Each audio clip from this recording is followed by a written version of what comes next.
مل کے بابا سے بلند صلوات۔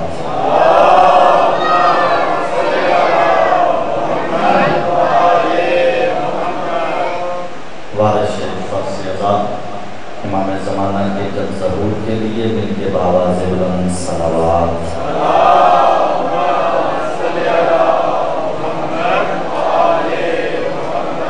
ماشاءاللہ لا حول ولا قوة الا باللہ العلی العظیم۔ بسم اللہ الرحمن الرحیم۔ الحمد للہ القدیم القاہر العظیم القادر الحلیم الغافر الکریم الساتر الباطن الظاہر الاول الآخر الذي جعلنا من المتمسكين بولایت امیر المؤمنین صلوات۔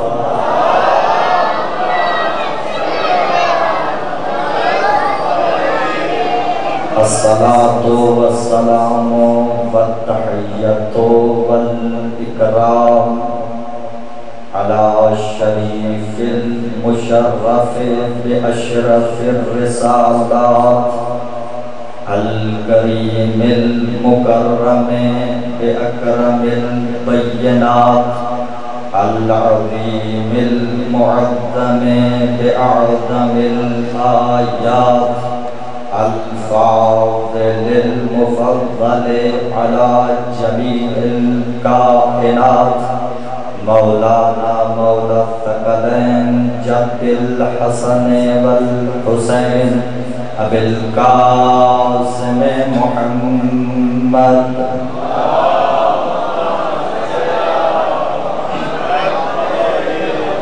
وعلى آلہ الطیبین الطاہرین المعصومین المنتجبین المنتخبین الذین قیل فی شانہم انما یرید اللہ لیذہب عنکم الرجس اہل البیت ویطہرکم تطہیرا۔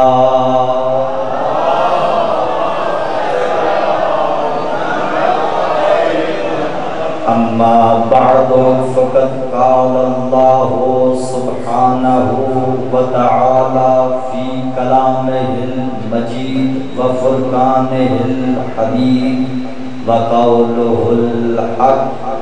بسم اللہ الرحمن الرحیم۔ وَإِذْ قَالَ رَبُّكَ لِلْمَلَائِكَةِ إِنِّي جَاعِلٌ فِي الْأَرْضِ خَلِيفَةً۔ صلوات پڑھ محمد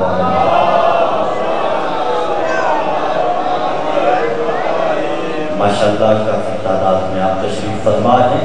صلوات پڑھنا عظیم عبادت ہے، صلوات گناہوں سے بخشش کا ذریعہ ہے، قرب محمد و آل محمد کا ذریعہ ہے، عظیم عبادت ہے اور اتنی عظیم ہے کہ جس کے متعلق خود رسول مکرم اسلام فرماتے ہیں ایک مرتبہ رسول اپنے حجرہ مبارک سے اس انداز میں نکلے کہ رسول کے چہرہ مقدس پر رحمت للعالمین کے چہرے پر تبسم تھا۔ سامنے سے صحابی نے سوال کیا یا رسول اللہ آپ کے چہرے کے تبسم ہے، کیا وجہ جان سکتا ہوں؟ تو رسول نے فرمایا سنو، آج میرے اوپر جبرائیل آیا تھا، اس نے مجھے خبر دی ہے کہ اللہ فرماتا ہے کہ جو بندہ تم پر ایک مرتبہ صلوات بھیجتا ہے اللہ اس کے نامہ اعمال میں 10 نیکیاں لکھتا ہے اور اس کے 10 گناہوں کو مٹا دیتا ہے اور اس پر 10 مرتبہ اپنی رحمت کو نازل کرتا ہے۔ اس لیے صلوات بڑی عظیم عبادت ہے، سارے اس عبادت سے شامل ہوں گے کہ بابا زبلان صلوات۔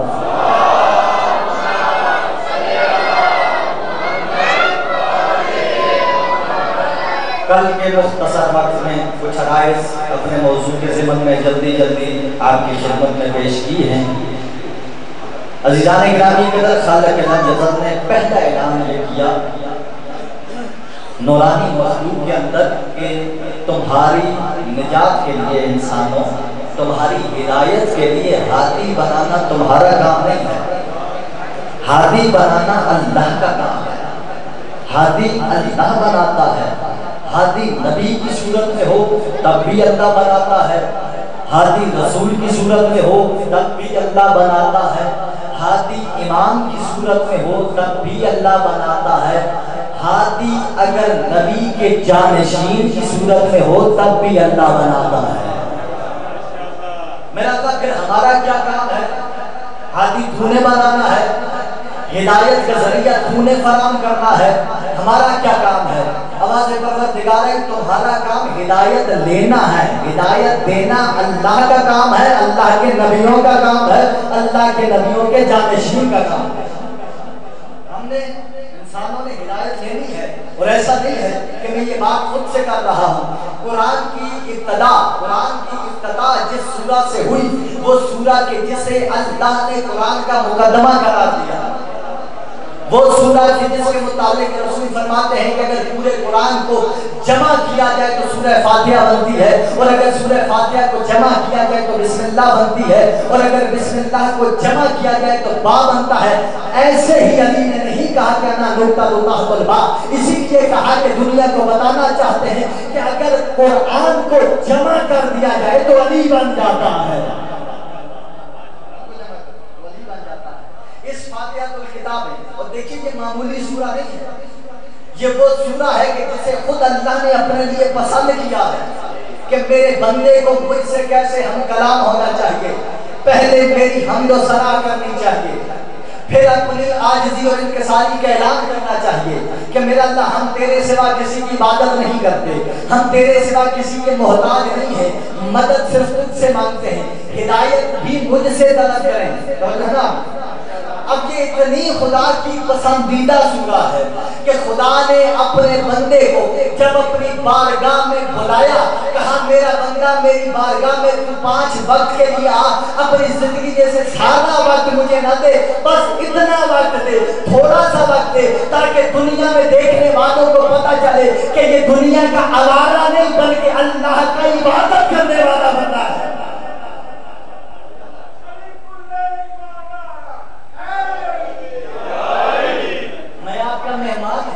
مجلس میری دوسری ہے، اور مہمان 3 دن تک مہمان ہوتا ہے، اس کے بعد میزبان بن جاتا ہے، لیکن اچھا میزبان، اچھا مہمان اور اچھا دوست وہی ہوتا ہے جو اچھائی کی بات کرے، جو کسی کو غلط راستہ دکھائے، جو کسی کو غلط بات بتائے، وہ اچھا دوست نہیں ہوتا، وہ اچھا مہمان بھی نہیں ہوتا، کیونکہ مہمان حبیب خدا ہوتا ہے۔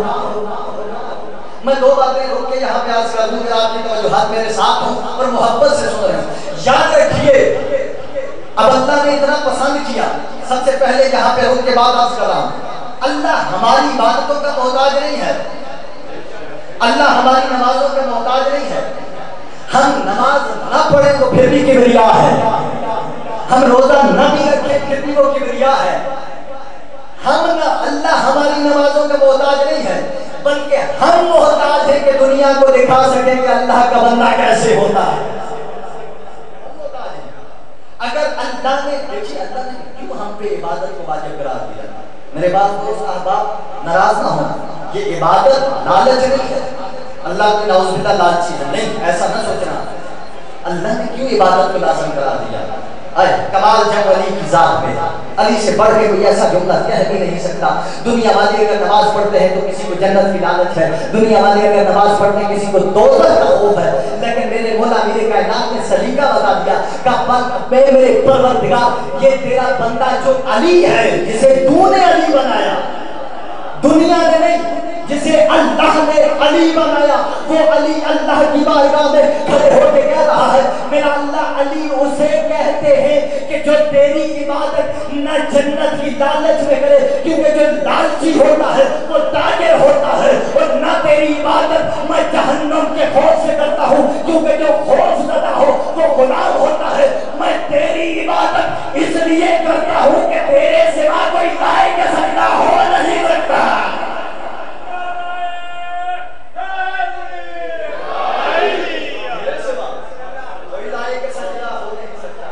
تو عزیزان گرامی قدر علی نے سلیقہ بتا دیا کہ اگر خدا کی بارگاہ میں سجدہ کرنا ہے تو سجدہ اس لیے نہ کرو کہ تمہیں جنت چاہیے، جنت تو انعام ہے، جنت انعام ہے، وہ تو ہے ہی مومنین کے لیے، لیکن اچھا مطیع، اچھا مومن، اچھا موالی تو جو ہے نا وہی ہوتا ہے جو اپنے مولا کی اطاعت کرتا ہو، جو اپنے مولا کا اطاعت گزار نہ ہو وہ موالی نہیں، وہ مومن نہیں۔ اور عزیزان گرامی قدر پروردگار عالم نے نماز کو اس لیے عرض کر رہا ہوں کہ نماز کو اس لیے واجب نہیں کیا کہ پروردگار ہماری نمازوں کا محتاج نہیں، اگر اسے عبادت ہی کروانی ہوتی تو ملائکہ کافی تھے، کوئی سجدے میں ہے، کوئی رکوع میں ہے، کوئی قیام میں ہے، کوئی قعود میں ہے، ہر کوئی اللہ کی عبادت میں مصروف ہے، کوئی جمادات بھی دیکھ لے اللہ کی عبادت میں مشغول ہے۔ خود خدا کہتا ہے کہ درخت بھی میری عبادت کرتے ہیں، پہاڑ بھی میری عبادت کرتے ہیں، پانی بھی میری عبادت کرتا ہے، مگر اے انسان میں نے تجھے کیوں خلق کیا؟ اپنی عبادت کے لیے۔ کیوں اپنی عبادت کے لیے خلق کیا؟ میں تجھے سرکش نہیں بلکہ ایک اچھا امتی بنانا چاہتا ہوں۔ اگر تو اچھا امتی بن گیا نبی کے حکم کے آگے بھی تو بحث نہیں کرے گا اور نبی کے جانشین کے آگے بھی بحث نہیں کرے گا۔ نماز میں انسان کا کچھ وقت لگتا ہے، تھوڑا سا وقت، توجہ میری جانب رہے، نماز کے لیے انسان کا تھوڑا وقت لگتا ہے۔ نماز فجر 2 رکعت ہے، آپ پڑھیں آپ کے 2 منٹ لگیں گے۔ نماز ظہر 4 رکعت ہے، آپ پڑھیں آپ کے 4 منٹ لگیں گے۔ نماز عصر 4 رکعت ہے، 4 منٹ آپ کے وہ لے گی۔ نماز مغرب 3 رکعت ہے، 3 منٹ لے لے۔ نماز عشاء 4 رکعت ہے، آپ کے 4 منٹ وہ لے لے گی۔ یہ 17 نمازیں اکٹھے 17 منٹ نہیں مانگتی بلکہ وقفے وقفے سے مانگتی ہے۔ کیوں؟ اللہ یہ کہتا ہے میں دیکھنا چاہتا ہوں کون ہے جو اپنے رب کے نام پہ وقت دے سکتا ہے، جو آج اللہ کے حکم پہ کس اللہ کی بارگاہ میں تھوڑا وقت دے سکتا ہے۔ کل اگر نبی اور علی اسے حکم دے سر تو وہ سر بھی دے سکتا ہے۔ سر دینے کے لیے وقت کی ضرورت ہے، جو وقت دے گا وہ سر دے گا، جو وقت نہیں دے سکتا وہ سر نہیں دے سکتا۔ لہذا یہ ہماری پریکٹس ہے، یہ ہماری تمرین ہے، تو عبادت کیا کریں، اس لیے عبادت نہ کیا کریں کہ ہمیں کوئی لالچ ہے نہیں، بلکہ اس لیے عبادت کیا کریں کہ میرے مولا نے مجھے حکم دیا ہے۔ آج اپنے مولا کے حکم پہ اگر میں وقت دے سکتا ہوں کل اپنے مولا کے حکم پہ سر دے سکتا ہوں۔ ایک مرتبہ آواز زبردست آپ پڑھیے گا۔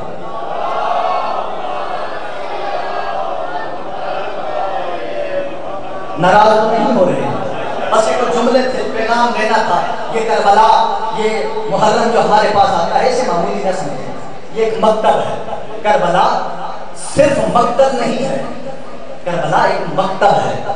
یہ ایسا مکتب ہے جہاں سے انسانیت ملتی ہے، یہ ایسا مکتب ہے جہاں سے ظلم کے خلاف آواز بلند کرنے کا حوصلہ ملتا ہے، یہ ایسا مکتب ہے جہاں سے حقدار کو اس کا حق دینے کا سلیقہ ملتا ہے۔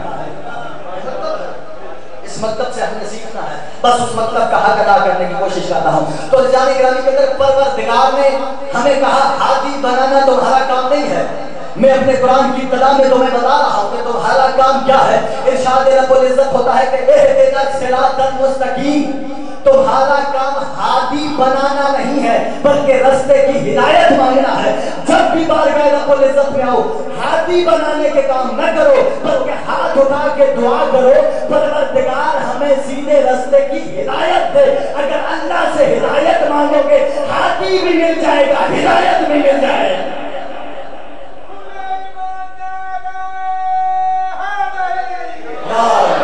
بولا سلامت رکھے، اب آپ اشارت رہے، آپ کی زندگیاں ہوں، ہدایت مانگو، خدا کی بارگاہ سے مانگو۔ اور ہدایت مانگنے کا یہ سلیقہ ہے کہ خدا نے خود تمہیں نماز کے اندر، خدا نے خود تمہیں قرآن کی ابتدا کے اندر یہ بتا رکھا ہے کہ ہدایت مانگو۔ توجہ میری جانب ہے، جو آ رہے ہیں انشاءاللہ میں جگہ ملے گی وہ بیٹھ جائیں گے، مجلس ادا کے تقدس ہیں کہ جو بیان کر رہے ہیں یہ ذکر محمد و آل محمد ہے۔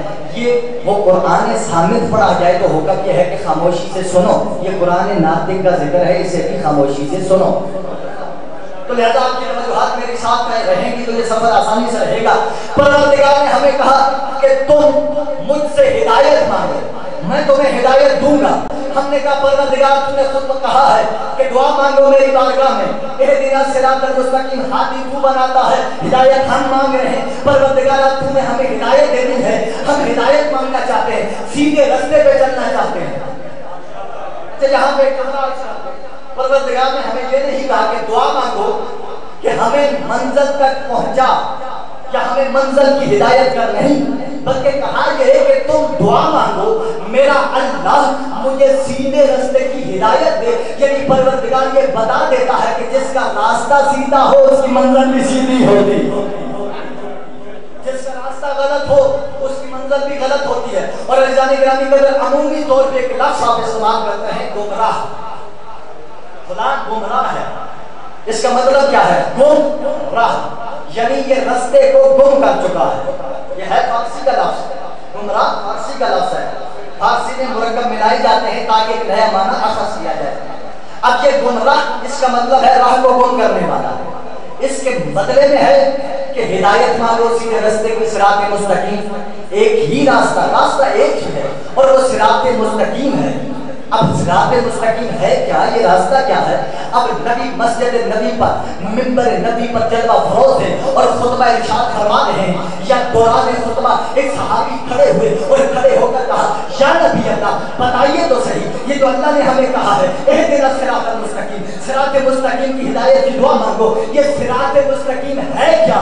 نبی آپ اللہ کی طرف سے بھیجے ہوئے رسول ہیں، آپ ہماری ہدایت کے لیے آئے ہیں، بتائیے تو صحیح صراط مستقیم کیا ہے؟ صاحب کتاب نے لکھا کہ نبی خاموش ہو گئے، پھر تھوڑی دیر بعد صحابی کھڑے ہوئے، توجہ میری جانے رہے، صحابی کھڑے ہوئے کہ یا نبی اللہ بتائیے تو صحیح صراط مستقیم کیا ہے؟ نبی پھر خاموش ہوئے، تیسری مرتبہ جو ہی صحابی کھڑے ہونے لگے، یا مسجد نبی کی دہلیز سے علی کے قدموں کا بوسہ دیا، مسجد میں علی داخل ہوئے، جو ہی صحابی نے کہا یا نبی اللہ بتائیے صراط مستقیم کیا ہے، دروازے کی طرف دیکھ کر نبی نے کہا وہ جو داخل ہو رہا ہے وہی صراط مستقیم ہے۔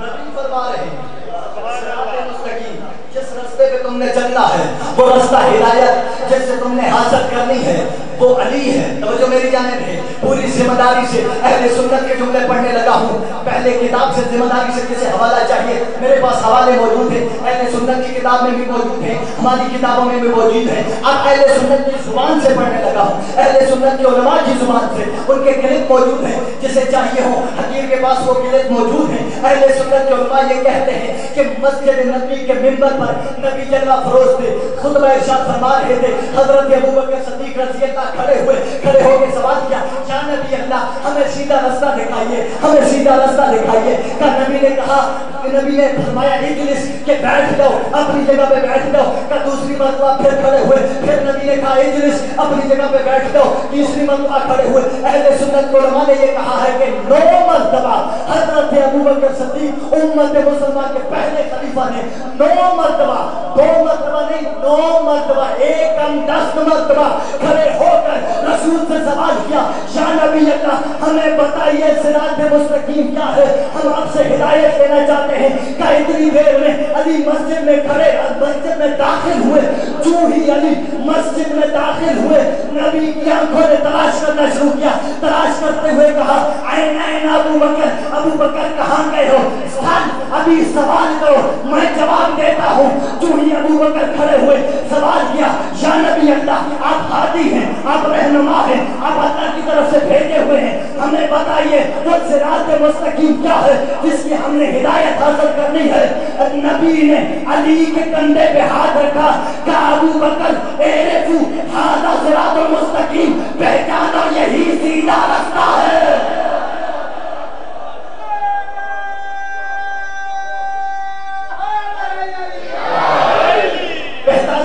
یہ صراط مستقیم ہے۔ اور عزیزان گرامی جب کمال جملہ ہے، اب ایک مقام پہ خود مولا میر نے اپنا تعارف کرایا کہ ایھا الناس اعرفوا، اے لوگوں کو مجھے پہچانو، انا صراط مستقیم، میں ہی صراط مستقیم